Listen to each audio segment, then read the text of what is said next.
সময় বদলায়, শহর বদলায়, মানুষের রুচিও বদলায়, কিন্তু কিছু স্বাদ আছে যা থেকে যায় অপরিবর্তিত, প্রজন্ম থেকে প্রজন্মে ছড়িয়ে পড়ে ভালোবাসার মতো।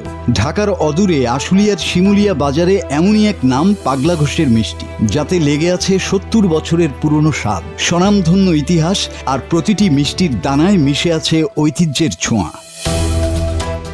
একটি ছোট্ট দোকান, কিন্তু গল্পটা অনেক বড়। দেশভাগের পর কিংবা তারও কিছু আগে, যখন এই অঞ্চলে আধুনিকতার ছোঁয়া তেমন ছিল না, তখনই যাত্রা শুরু এই মিষ্টির দোকানের। পাগলা ঘোষ যেমন ছিলেন ব্যতিক্রমী এক মানুষ, মিষ্টি তৈরিতে তার নিবেদন, তার ভিন্নধর্মী চিন্তা আর নিরলস পরিশ্রম তাকেই করে তুলেছিল পাগলা। কিন্তু সেই পাগলামির ফল আজও উপভোগ করছে হাজারো মানুষ। মিষ্টি তৈরির প্রতি তার একাগ্রতা, স্বাদের প্রতি তার কঠোর আপোষহীনতা আজও এই দোকানে প্রতিটি দানায় দানায় অনুভূত হয়।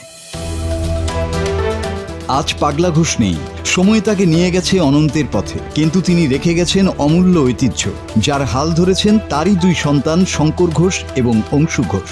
বাবার স্বপ্ন আর পরিশ্রমকে বুকে ধারণ করে তারা এগিয়ে নিয়ে যাচ্ছেন এই ব্যবসা। প্রতিটি রেসিপি, প্রতিটি ধাপ যেন বাবার শেখানো নিয়মেই বাঁধা। প্রতিদিন ভোর থেকে শুরু হয় প্রস্তুতি। তাজা দুধ, নিখুঁত অনুপাতে ছানা আর চুলার আগুনে ধীরে ধীরে ফুটে ওঠা মিষ্টির ঘ্রাণ, সব মিলিয়ে যেন এক শিল্পকর্ম। এখানে প্রতিটি মিষ্টি তৈরি হয় হাতে, কোনো যান্ত্রিকতা নয়, বরং অভিজ্ঞতা আর ভালোবাসার নিখুঁত সমন্বয়। রসগোল্লা হোক কিংবা সন্দেশ, প্রতিটি স্বাদে রয়েছে আলাদা এক আবেদন, যা একবার মুখে দিলে ফিরে আসতেই হয় আবার। খাঁটি দুধের শিরায় ভেজানো মালাই চপের স্বাদ পাগলা ঘোষের মিষ্টিকে নিয়ে গেছে অনন্য উচ্চতায়। একবার যে খেয়েছে সারা জীবন মনে রাখার মতো। শুধু আশুলিয়া নয়, ঢাকার আশপাশের বিভিন্ন জেলা থেকেও মানুষ এখানে আসে পাগলা ঘোষের দুধের শিরায় ভেজানো মালাই চপ মিষ্টি খেতে। কারো কাছে এটি শৈশবের স্মৃতি, কারো কাছে এটা ভালোবাসার উপহার, আবার কারো কাছে এই স্বাদ যেন এক আবেগ।